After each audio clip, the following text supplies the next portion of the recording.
I need space.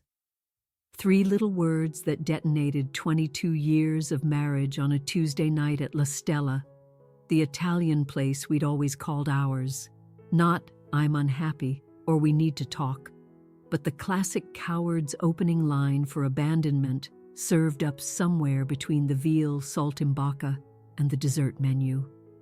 Richard didn't even have the grace to look at me when he said it.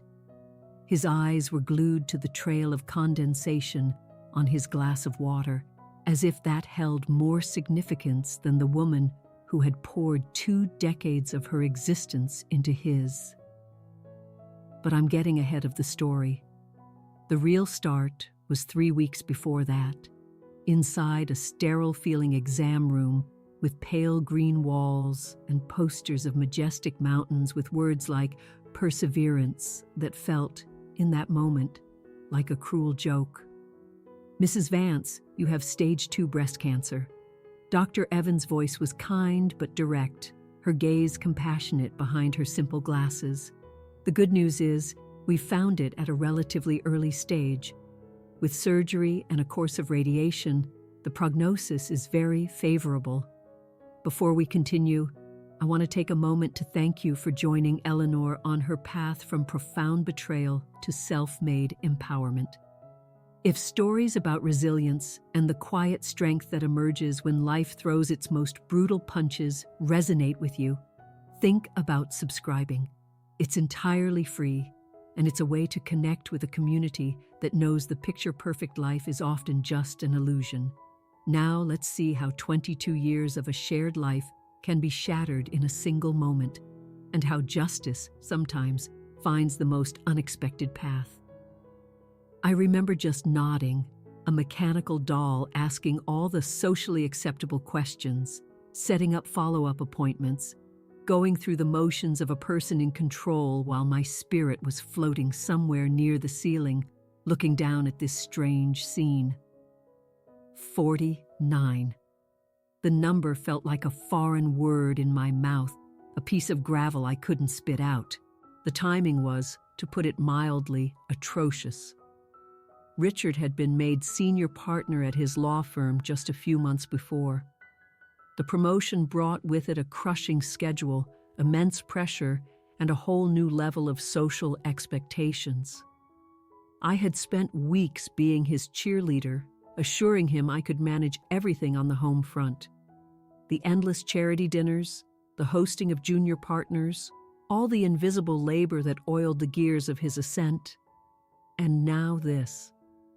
A deeply inconvenient sickness that had no place in the meticulously curated life we presented to the world. I rehearsed how to tell him on the drive home from the clinic, planning my words to be calm, logical, the way Richard liked to deal with any problem. But when I walked through the door, our large, pristine house was silent. A text message vibrated on the kitchen island. "Working late. Don't wait up." It was the 3rd time that week. I pressed a hand to my chest, a gesture that now felt chillingly literal, feeling the unseen invader inside me, and I had to wonder when, exactly, my own husband had started to pull away. That evening I sat alone in our gourmet kitchen, my fingers tracing the cold, intricate veins of the granite countertop we'd debated over for weeks during our 15th anniversary remodel. When did our home stop being a sanctuary and start being a showroom? And when had I become just another one of Richard's carefully selected acquisitions in his relentless climb to the top? In hindsight, the warning signs had been flashing for months, maybe longer. Richard's sudden obsession with his appearance, a fleet of new sharply tailored suits, a gym membership that, for the first time, he was actually using, the cloying scent of an expensive cologne I'd never bought him and didn't recognize. Our conversations had withered to logistical exchanges, while his critiques of me became sharper, more frequent. The way he was perpetually tethered to his phone, his thumb swiping endlessly even during the rare dinners we shared, the almost imperceptible way he would flinch if my hand brushed his. but I had been so consumed with the performance of our perfect life that I'd refused to see what was unfolding right in front of me. "Eleanor, did you reschedule that dinner with the Hendersons?" Richard asked the next morning, his eyes never leaving the screen of his phone as we passed each other like ships in the night during our few overlapping minutes at breakfast. "I was hoping we could talk about something important first," I said, my voice more stable than I felt inside. "Can it wait? I've got court in an hour, and this Jacobson case is a total disaster." I swallowed the words, the cancer, the fear, along with my now tepid coffee. Sure, it can wait. But it kept waiting. The days bled into a week, and then 2. Richard's arrival home crept later and later, his excuses growing thinner and more transparent. I went to my first oncology consultation by myself, telling myself it was a sign of my strength, my independence. I wasn't abandoned. I was self-reliant. In the quiet, lonely hours between keeping up appearances for our friends and researching treatment options online, I started to really notice the voids in our life together. The framed photographs that lined our hallways captured smiles, but not an ounce of genuine joy. The fact that we had been sleeping in separate bedrooms for months, using the flimsy excuse of his late hours and my early mornings. Then the credit card statement arrived. It was in a pile of mail I'd let accumulate, and I opened it without thinking. There were charges from a high-end jewelry boutique I'd never set foot in, dinners at intimate restaurants far too romantic for business meetings, and the late-night calls he always took out in the garage, his voice a low, secretive murmur. The final nail was a lipstick smear on the collar of one of his shirts, a brazen shade of crimson I'd never had the confidence to wear. "I think we should have a special dinner this weekend," Richard announced that Friday, his tone unnaturally formal. "There's something important we need to discuss." A stupid, desperate flicker of hope ignited inside me. Maybe my unspoken illness had somehow transmitted its urgency to him. Maybe he realized what was truly important. Maybe this was the crisis we needed to salvage what we had built. I spent hours getting ready for that dinner, selecting a dress that artfully concealed my recent weight loss, carefully applying concealer to hide the dark rings of anxiety under my eyes. I even called my sister Sophia, finally breaking my silence about the diagnosis. "He's finally noticed something is wrong," I told her, my voice thick with a hope I didn't realize I still had. "Maybe this is our wake-up call." "Ellie," she said, her voice hesitant over the phone, "have you considered that might not be what he wants to talk about?" I waved away her concern. 22 years of marriage had to mean something. It just had to. La Stella was dimly lit and quiet that Tuesday night, the soft lighting creating an illusion of intimacy we no longer possessed. Richard was visibly agitated, tugging at the collar of his shirt, glancing at his watch every few minutes. A cold dread began to pool in my stomach as it dawned on me. He'd chosen a public venue for whatever was about to happen. "I need space, Eleanor," he finally blurted out, cutting me off just as I was taking a breath to begin telling him about my health. "This just isn't working anymore." The words hung in the air between us, sharp and glittering like broken glass. 22 years isn't working?" I asked, my voice barely a whisper. "I've changed. You've changed. We want different things out of life now." His pre-rehearsed monologue flowed on, a stream of hollow corporate jargon and self-help platitudes. "It would be better for both of us to make a clean break. Is there someone else?" The question escaped before I could censor it. The brief, guilty flicker in his eyes was all the confirmation I needed. "Chloe," he admitted, his gaze dropping to the tablecloth. "My secretary. It just happened. Just happened." As if 2 decades of shared history could be nullified by an accident. As if my cancer, the news I still hadn't managed to deliver, was a footnote compared to his thrilling new infatuation with a woman half my age. "I want a divorce," he concluded, sliding a business card across the table. "My lawyer will be in touch. I've already found a new apartment." I stared at the crisp card, at his perfectly manicured hands, at the absurdly expensive watch I'd given him for our 15th anniversary. "Is that all?" I asked, my own voice surprising me with its steadiness. He looked taken aback, as if he'd braced for a storm of tears, for pleading, for a scene.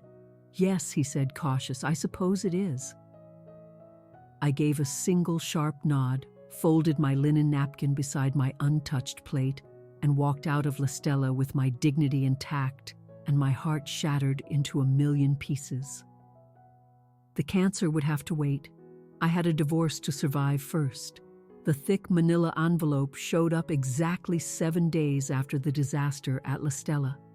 Richard's attorney, not even a colleague from his own prestigious firm, but a shark-like divorce specialist with a corner office in a glass tower downtown, had certainly been efficient. I left the envelope on the granite countertop and stared at it for an entire day before I could bring myself to tear open the seal. Inside was the cold, clinical vivisection of our 22 years. Our house to be sold, with proceeds split down the middle. Our retirement accounts to be divided equally. Our personal property, itemized with a chilling surgical precision. Richard had even gone so far as to list the pearl earrings his grandmother had given me, assigning them a market value as if they were just another asset in a portfolio. The last page was a simple signature line, a blank space that would officially dissolve 2 decades of shared promises. I should have called my own lawyer immediately. I should have prepared for a war. But something had fundamentally shifted in me that night at the restaurant. A quiet, cold calculation was forming deep beneath the layers of my grief. "Are you absolutely sure about this, Ellie?" My sister Sophia's voice was a worried buzz through the phone. "He doesn't deserve to get off this easily. You should take him for every single penny he has." "I need to focus on my health right now," I replied, carefully omitting that Richard was still completely in the dark about my diagnosis. Fighting him would just drain the energy I don't have to spare.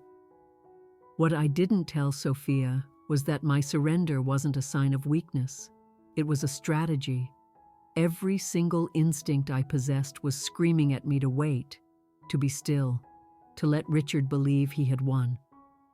I signed the divorce papers with a hand that did not shake, wrote a brief formal note declining any mediation or further discussion, and mailed the entire package back that same afternoon. Then I made 2 phone calls. The first was to my oncologist to schedule the surgery. The second was to Arthur Vance, my father-in-law. Arthur had always been more of a father to me than my own. After my mother passed away when I was in college, it was Arthur who had quietly stepped in, offering practical advice and steadfast emotional support. When Richard and I got married, Arthur had embraced me not as a daughter-in-law, but simply as his daughter. Even as Richard had become more distant over the years, my weekly lunches with Arthur had remained a cherished constant. "I was wondering when you'd call," Arthur said, his voice, still firm and resonant at 82, tinged with a deep sadness. His voice carried a note of resignation. "Richard told me yesterday." "Did he tell you why?" I asked, sinking onto the swing on my back porch. There was a heavy silence on the line. He gave me some nonsense about growing apart. But I've seen the way he looks at that young woman from his office. We sat in a comfortable silence for a long moment, a connection forged in our shared disappointment in the man we both loved. "I'd still like to have our lunch on Thursday," I said finally. "If that's still okay with you, nothing would make me happier, Eleanor. Nothing at all." 2 days later, I sat across from Arthur in our usual booth at Mercer's Cafe, watching him carefully butter a piece of toast. He looked older than he had just a week ago. The lines around his eyes seemed etched deeper. His broad shoulders were a little more stooped. "Richard gets his ruthlessness from his mother," Arthur said abruptly, placing his knife down. "I always hoped your kindness would smooth out those sharp edges." "I think I just enabled them instead," I admitted, the truth of it bitter on my tongue. Arthur reached across the table and his warm, dry hand covered mine. "I need to tell you something, Eleanor, something important." He then explained that, after his wife, Richard's mother, had passed away 6 years prior, he had made some significant changes to his will. Richard, being his only child, was set to inherit the family business, the lake house in Vermont, and a very substantial estate. "But I added a condition," Arthur said, his gaze unwavering. "A moral clause, my lawyer called it." I listened, my mind reeling as Arthur laid out the provision. In the event of a divorce, Richard would forfeit his entire inheritance if he ever initiated the proceedings without clear and documented evidence of infidelity on my part. The divorce had to be my idea, or his with just cause. "Why would you do that?" I whispered. "Because I saw how he was treating you, even back then, how he took your loyalty and devotion for granted." Arthur's voice grew steely. "And because I've seen too many men of my generation cast aside loyal wives once they've served their purpose." I leaned back in the booth, trying to process the magnitude of this revelation. "Does Richard know about this clause?" "He never bothered to read the full will," Arthur said with a sad, weary smile. "He was always too busy climbing his corporate ladder to concern himself with an old man's affairs. That lunch changed the entire game." As I walked home, I felt a strange, unfamiliar sensation blossoming in my chest. It wasn't quite hope, but it was the possibility of it. For the first time since the diagnosis, I saw Richard's hasty, cruel divorce for what it truly was, a catastrophic miscalculation. The weeks that followed were a blur of unexpected clarity. While I recovered from the lumpectomy, a procedure Richard knew nothing about, I began reconnecting with old friends I had let drift away during my marriage. I hired a sharp financial advisor who helped me map out a secure future for myself. I started my course of radiation treatments, with Sophia always by my side, and discovered reserves of strength I never knew I possessed. Then came the Instagram post that tore open the barely healed wound. Richard's new fiancée had tagged him at L'Artiste, an exclusive, hyper-romantic restaurant. The caption, "She said yes," floated above a picture of Chloe's perfectly manicured hand, now sporting a diamond ring that looked disturbingly similar to the one that had been in my grandmother's jewelry box, a ring Richard had always called old-fashioned. The comments were a flood of congratulations, including several from couples we had once considered our closest friends. The engagement had happened just weeks after our divorce was finalized. The sheer speed of it was both a profound insult and a telling revelation. That night, I fell down the rabbit hole of Chloe's public social media profile, piecing together the timeline of their affair through a series of what once seemed like innocent photos. Office Christmas parties where they stood just a little too close, team-building dinners where Richard's law partners were conveniently absent. Their affair had been going on long before Richard's sudden need for space. I was about to close the app, sick to my stomach, when I saw it. A photo of the Pines on Cedar Lake, Arthur's treasured family vacation home in Vermont. The caption sent a chill down my spine. "Planning our perfect engagement party, just as Fresh Start Lake Life." It was the very place Richard had proposed to me 23 years ago. The property that, according to Arthur's will, would never be his if he divorced me.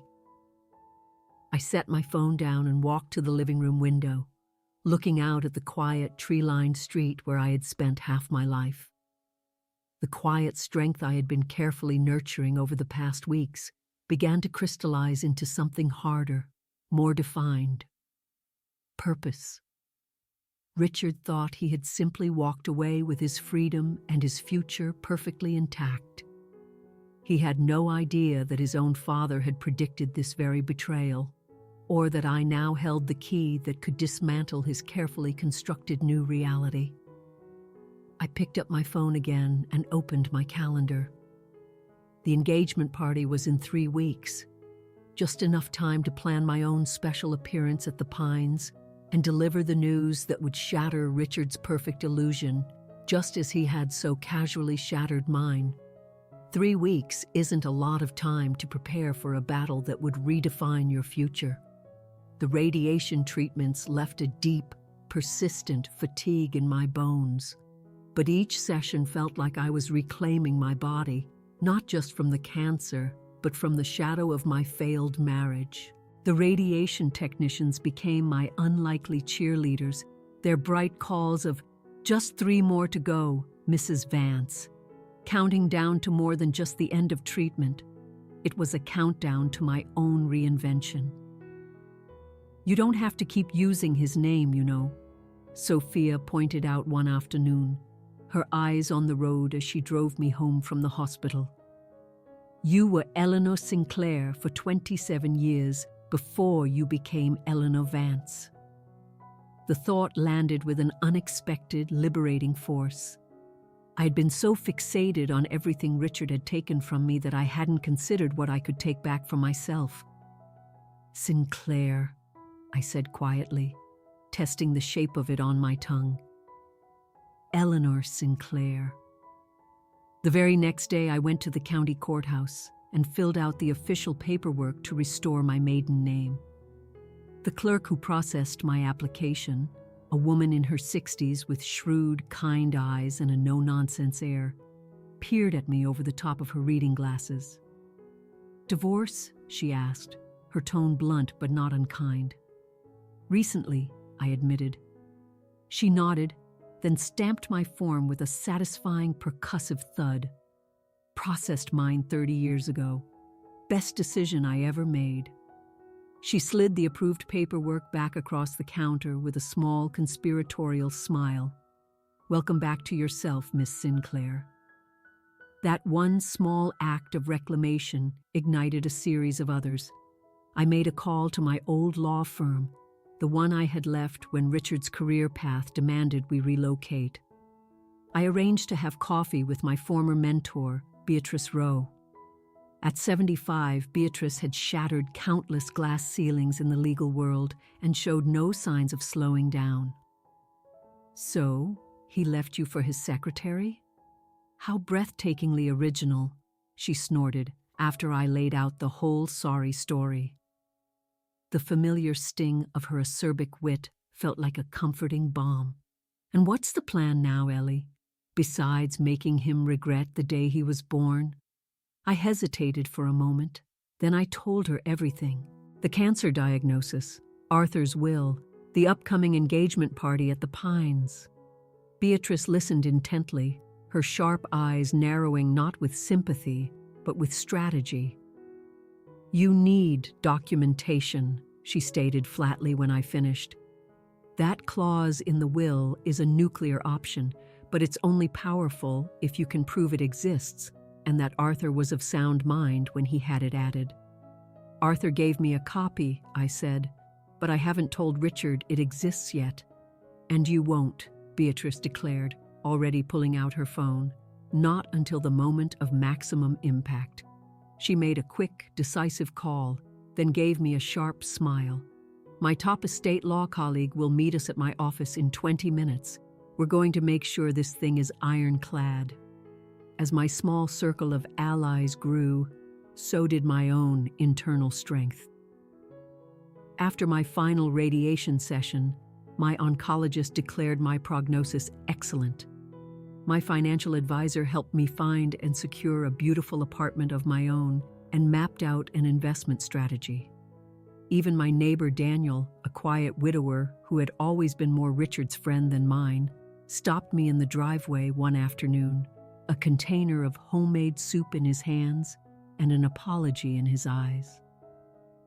"I overheard Richard at the club last week," he said, his gaze fixed on his shoes. "He was telling everyone you'd been having emotional problems for years and that he finally had to end things for his own well-being." Daniel looked up, his expression deeply troubled. "I know that's not true, Eleanor. If you ever need someone to set the record straight, I'm happy to speak up." The fact that he was rewriting our shared history didn't surprise me. Richard had always been the master of controlling the narrative. But the casual, calculated cruelty of it still stung. He wasn't just content with leaving me. He had to destroy my character to justify his own actions. "Thank you, Daniel," I said, genuinely touched. "Just knowing you saw through it means more than you know." With 2 weeks to go until the party, I channeled my energy into the practicalities of the plan. Beatrice's colleague arranged for a court-certified copy of Arthur's will to be prepared, complete with notarized authentications and legal affidavits. Sophia helped me choose an outfit that would project power without looking desperate. A tailored dress in a striking slate blue that complemented the new silver streaks in my hair, which I had stopped coloring during treatment. "You look powerful," she said as I stood in front of the mirror, like someone who knows exactly what she's doing. I was finally starting to feel that way too. The most difficult part of the preparation was emotional. Every night, I would lie in bed and visualize the confrontation. I saw Richard's face contorting in shock, Chloe's confusion turning to panic, the precise moment of dawning horror. I rehearsed my lines, honing the perfect tone of cool, calculated indifference. I wouldn't be angry. I wouldn't be bitter. I would be matter of fact. A business transaction. Nothing more. A week before the event, the final piece of the puzzle clicked into place when Arthur called, his voice humming with an almost mischievous energy. "Richard just phoned to invite me to the engagement party," he said. "I told him I wasn't feeling well enough to travel." "You don't want to be there?" I asked, surprised. "Oh, I absolutely want to be there," Arthur chuckled. "But not until after you've delivered the good news. I'll plan to arrive the following morning to help clean up the wreckage." "And Eleanor?" "I've instructed my lawyer to have the official inheritance notification letter delivered by courier to the Pines the morning after the party." Timing, my dear, is everything. The day before I was scheduled to leave for Vermont, I discovered through Chloe's incessant social media updates that Richard had been busy rewriting more than just our personal history. She had posted a whole album of photos of the interior of the Pines, now stripped bare of the warm antique furniture and generations of family photos I had lovingly curated over the decades.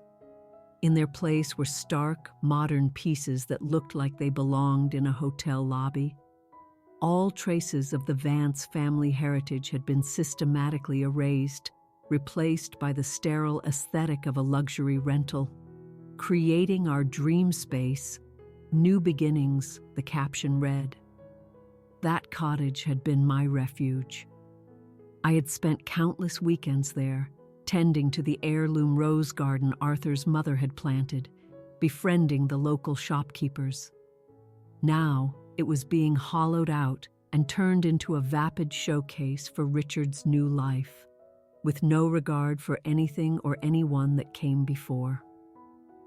As I packed my small overnight bag and placed the heavy, sealed envelope containing the will excerpt into my purse, I had a moment of profound clarity. I no longer felt like a victim seeking revenge. This was about something more fundamental. It was about consequences.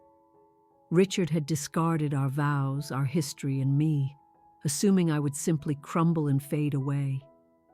He never imagined for a second that I might rise from the ashes of the life he burned down, transformed and ready for a fight. I double-checked my flight confirmation one last time and shut my laptop. Tomorrow, Richard would learn that some promises carry a price and that some debts always come due, and I would be there to hand him the bill. The Vermont landscape unrolled before me like a familiar painting as I steered the rental car along the winding, tree-lined roads. Every bend in the road sparked a memory. Richard and I driving up for our first anniversary, giddy with love. Arthur patiently teaching us the names of the local wildflowers. The autumn we spent the entire weekend repainting the cottage shutters that perfect shade of forest green. Now, as I rounded the final turn, I could see those same shutters from the road. They were a stark, glaring white. A small tremor ran through my hands on the steering wheel. I pulled over to the side of the road, needing a moment to steel myself. Through the dense curtain of trees, I could just glimpse the distinctive sloped roof of the pines and hear the faint, cheerful sound of music and laughter drifting across the lake. The celebration was in full swing. "You can do this," I whispered to the woman in the rearview mirror. She looked back at me, and I barely recognized her. The woman who had signed those divorce papers with quiet, defeated resignation just months ago was gone. My hair, now short and chic, proudly displayed the silver strands I had once meticulously hidden. The dark circles of exhaustion and grief under my eyes had faded. Even my posture felt different, no longer hunched inward for protection, but straight and resolute. I glanced at my phone. 4:42 p.m. The party had started at 3. My timing was perfect. I was late enough that everyone would have arrived, but early enough that they would still be relatively sober and acutely aware. The gravel crunched under the tires as I turned into the long driveway, which was now lined with the expensive German sedans I recognized from Richard's firm. Closer to the cottage, pristine white paper lanterns hung from the thick branches of the maple trees, swaying in the gentle afternoon breeze. A photographer was on the dock directing a group of people into a celebratory pose, all tailored suits and pastel dresses, champagne flutes held high. At first, no one paid me any mind. I parked my modest rental car alongside the others and sat for a moment, my hand resting on the envelope in my purse. My heartbeat, which had been hammering against my ribs, steadied. This was no longer about emotion. This was about closing a ledger. I stepped out of the car and smoothed the front of my dress. The slate blue fabric seemed to catch the late afternoon light as I walked towards the cottage, following the sound of a string quartet playing near the water's edge. The sprawling back garden had been transformed. Rows of white chairs and tables were adorned with elaborate arrangements of calla lilies, Chloe's favorite, according to her Instagram. A bartender was busy mixing cocktails under a large white tent, while catering staff in black uniforms circulated with trays of delicate hors d'oeuvres. I recognized most of the faces. They were colleagues from Richard's firm, acquaintances from the country club, some of our former neighbors. A few of them glanced in my direction, their expressions shifting from polite confusion to open-mouthed discomfort as they registered who I was. One woman, Diane Harris, whose husband had been made partner the same year as Richard, let out an audible gasp, sloshing champagne over the rim of her glass. "Eleanor, is that you?" she stammered. I offered her a pleasant, unbothered smile. "Lovely to see you, Diane. It's a beautiful party, isn't it?" Before she could muster a response, I continued walking toward the center of the gathering. Richard was there, his arm wrapped possessively around Chloe's waist, holding court with the senior partners from his firm. His back was to me, but I would have recognized his posture anywhere. That particular arrogant tilt of his head he used when he was trying to impress someone, the slight lean into his right hip. Chloe saw me first. Her practiced, radiant smile faltered, her eyes widening in a mixture of recognition and alarm. She tugged on Richard's sleeve, whispering something urgent in his ear. He turned, and his expression went through a rapid series of transformations, from mild annoyance to utter shock to a hastily assembled mask of strained civility. "Eleanor," he said, his voice just loud enough to capture the attention of the nearest guests. "This is unexpected." "Hello, Richard," I replied, my tone deliberately light and conversational. "Chloe, congratulations on your engagement." A thick, tense silence immediately fell over our little group. The string quartet, sensing the shift in mood, faltered for a beat before nervously resuming their melody. Nearby conversations sputtered to a halt as guests turned to witness the impending drama. "Perhaps we could speak privately," Richard suggested, already starting to move, trying to guide me away from the crowd, to contain his embarrassment. "Oh, I won't be staying long," I assured him, standing my ground. "I just wanted to deliver this in person." I reached into my purse, retrieved the large envelope, and held it out to him. Richard didn't take it. His eyes darted around at the gathering crowd, his mind no doubt furiously calculating the potential damage to his reputation. Chloe stepped forward, her hand gripping his arm in a display of ownership. "What is that?" she demanded, her voice an octave higher than usual. "Just a copy of something Richard should have read years ago," I explained calmly. "Your future father-in-law's will, specifically the moral clause pertaining to divorce." Richard's face went ashen. "What are you talking about?" I opened the envelope and pulled out the notarized document, holding it up so they could both see the official court seal. "Arthur added this provision 6 years ago. It states quite clearly that if you were to initiate divorce proceedings against me without just cause, namely infidelity on my part, you would forfeit your entire inheritance." Chloe snatched the document from my hand and began scanning it frantically. Her perfectly manicured crimson nails crumpled the edges of the paper as she read. "This can't be legal," she insisted, her eyes flashing up at Richard. "Tell her it's not legal." But Richard was frozen, the full magnitude of his catastrophic error finally dawning on him. "My father would never do this to me," he said, but his voice was hollow, stripped of all its usual conviction. "He did it because he saw who you really were long before I did," I replied, quietly. The crowd around us had grown silent and still, every neck craning to see our exchange. I saw Richard's managing partner frowning deeply nearby, a man who undoubtedly understood the professional implications of financial instability. "Everything," I continued, my voice carrying clearly in the sudden stillness. "The firm shares your father held, this cottage, the investment accounts, all of it. It reverts to Arthur's designated charity." I paused, letting the words hang in the air and land with their full weight. "Unless, of course, you can prove I was unfaithful." Chloe's face twisted into a mask of pure fury. "You planned this," she hissed at me. "You manipulated a sick old man to ruin us." I simply shook my head. "Arthur made this decision years before you were ever in the picture, Chloe. I only learned about it myself after Richard left." One of the senior partners, a man named Henderson, stepped forward, his expression grave. "Is this true, Vance? Your firm's shares aren't secure?" Richard's carefully constructed composure finally shattered.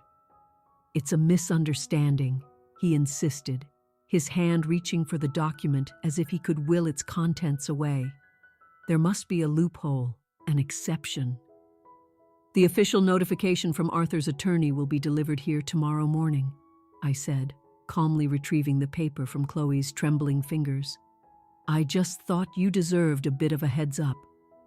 I allowed my gaze to sweep over the shocked faces surrounding us, and I wanted to congratulate you both in person, of course. Chloe stared first at me, then at Richard, as the full, devastating implications finally sank in. Her dream life, the powerful law partner husband, the vacation home, the endless financial security, was all turning to dust before her very eyes. Her scream when it came was a raw, primal sound of pure rage and disbelief that sent a flock of birds scattering from the nearby trees. "You said everything was taken care of," she shrieked at Richard. "You promised me." I turned to leave, my part in this play now complete. As I walked back towards my car, the sounds of chaos erupted behind me. Chloe's continued hysterical shouting, the shocked murmurs of the guests, Richard's increasingly frantic and pathetic attempts to regain control of a situation that had spiraled completely out of his grasp. I didn't look back. The immense weight I had been carrying for months had finally lifted, replaced by an emotion I hadn't expected at all: pity. Richard was about to lose everything he had ever valued: his reputation, his inheritance, and likely even his partnership at the firm, which would not tolerate such a massive liability. Behind the wheel of my rental car, I took one last look at the pines in my rearview mirror. The string quartet had fallen silent. The pretty white lanterns swayed emptily in the breeze. The perfect engagement party had become the scene of a perfect implosion. I started the engine and pulled away, leaving Richard to face the consequences of his choices, just as I had been forced to face mine. The Lakeside Inn was peaceful that evening. My room had a small balcony overlooking the same stretch of water that bordered the pines. I ordered room service I barely touched and sat by the window, watching the darkness swallow the mountains. My phone buzzed relentlessly on the nightstand, a cascade of notifications from mutual friends, a string of texts from Sophia demanding a full report, and even 2 missed calls from Arthur. I silenced it, needing a vacuum of quiet to process the day's events. I had imagined this moment for weeks, played it out in my head 1,000 times, and prepared for every possible outcome except for how I would actually feel in the aftermath. The heady sense of triumph I had anticipated never arrived. Instead, I just felt empty, as if, in shedding my anger, I had shed an essential part of myself. Sleep was elusive, but I woke with the dawn feeling strangely clear-headed. Over a solitary breakfast in the inn's sun-drenched solarium, I finally looked at my messages. The news of the party's dramatic end had spread like a brush fire through our social circle, each retelling more embellished than the last. According to Sophia, who had gotten an earful from our neighbor Daniel, Chloe had hurled her engagement ring into the lake before storming off in a car with her bridesmaids.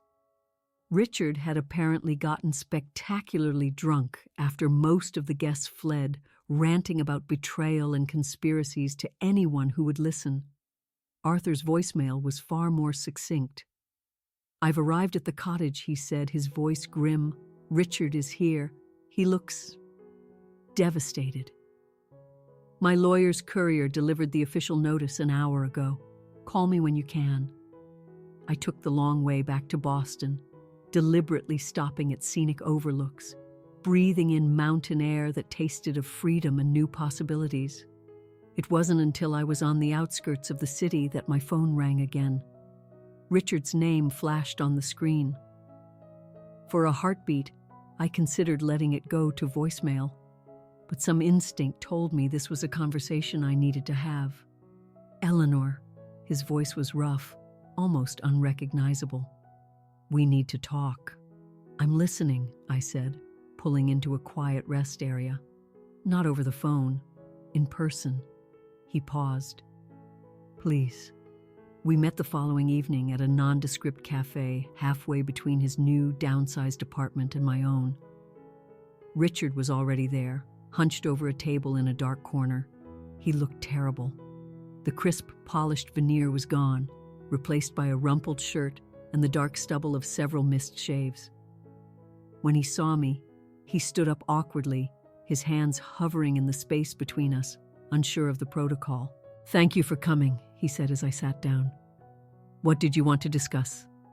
I kept my voice neutral, not cold, but certainly not warm. "Chloe left," he said, staring into his untouched coffee cup. "The firm has asked me to take a leave of absence while they assess the situation. Dad is refusing my calls." His eyes, bloodshot and desperate, finally met mine. "You've destroyed everything." "You did that yourself, Richard," I said, the words coming out without any heat. The waitress approached, took one look at the tension between us, and wisely retreated. "Why didn't you tell me about the clause?" he demanded, leaning forward, a flicker of his old arrogance resurfacing. "All those weeks during the divorce proceedings. You knew, and you said nothing. Would it have changed anything?" I asked him directly. "Would you have stayed?" His silence was the only answer I needed. "I didn't orchestrate this to hurt you," I said carefully. "I just refused to keep protecting you from the consequences of your own choices. And now, you get the satisfaction of watching me lose it all. I don't get anything, Richard. The inheritance goes to a charitable foundation, not to me." I studied the man across from me, a stranger I had spent half my life with. But I did get something else. I got the chance to stand up for myself. Which brings me to the real reason I agreed to meet you. I took a slow, steadying breath. "I have cancer." His face went utterly blank with shock. "What?" "Stage 2 breast cancer. I was diagnosed 3 weeks before you asked for a divorce. I was trying to tell you that night at La Stella, but you were too busy explaining your need for space." Richard went pale, a sickly white color washing over his face. "Eleanor, I had no idea." "I know," I cut him off gently. "And I'm not telling you now to make you feel guilty. I'm telling you because I'm done keeping secrets, mine and yours. I'm in remission, by the way. The prognosis is excellent." He just stared at me, genuinely speechless for perhaps the first time in his life. "I spent decades of my life being Richard Vance's wife," I continued, my voice finding a new strength. "I organized my entire existence around your career, your ambitions, your needs. When you left, I honestly thought I had lost everything, but I was wrong." A small, genuine smile touched my lips. I found myself instead. 2 days after that meeting, the law firm's official statement was released to the business journals. Richard Vance had chosen to resign to pursue other opportunities. His managing partner, a man who had eaten at our dinner table countless times, wasted no time distancing the firm from the scandal. Friends who had callously sided with Richard after the divorce suddenly started calling, remembering long overdue coffee dates. The social tectonics of our old life shifted, and I watched it all with a sense of remarkable detachment. My focus was no longer on reaction but on rebuilding. That spring, an unexpected job offer came from Beatrice's firm. They needed someone to manage their pro bono and nonprofit client relations, a position that perfectly utilized the fundraising and event planning skills I had honed over years of unpaid work for Richard's business connections. The irony was not lost on me. "They are not hiring you as a favor to me," Beatrice insisted when I voiced my doubts. "They're hiring you because you're damn good at this. You always were."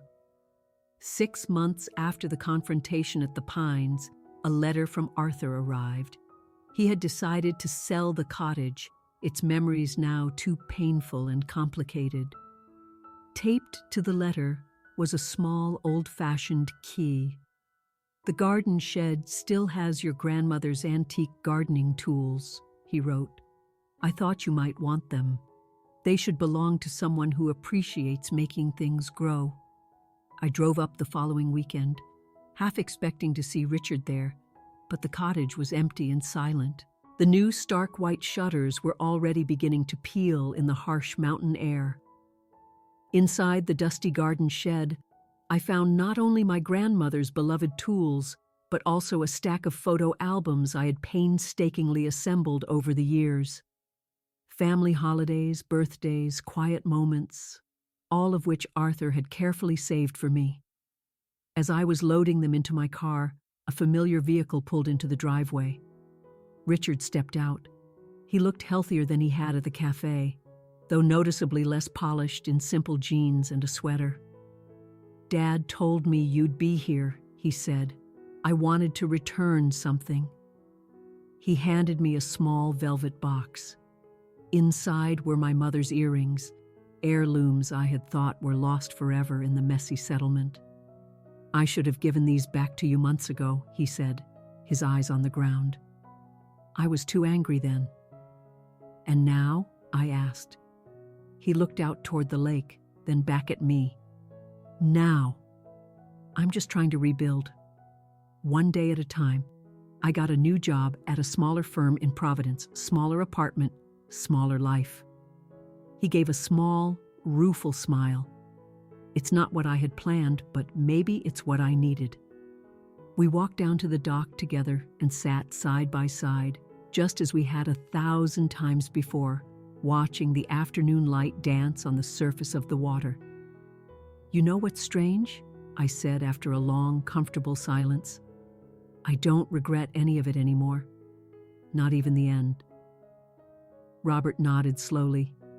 "I think I'm starting to understand that." As the sun began to dip below the mountains, we said our goodbyes. Not as enemies, not even as ex-spouses, but as two separate people acknowledging all that was lost and all that was unexpectedly found in the breaking. I drove away from the pines for the very last time, the photo albums beside me on the passenger seat, the road ahead clear and wide open.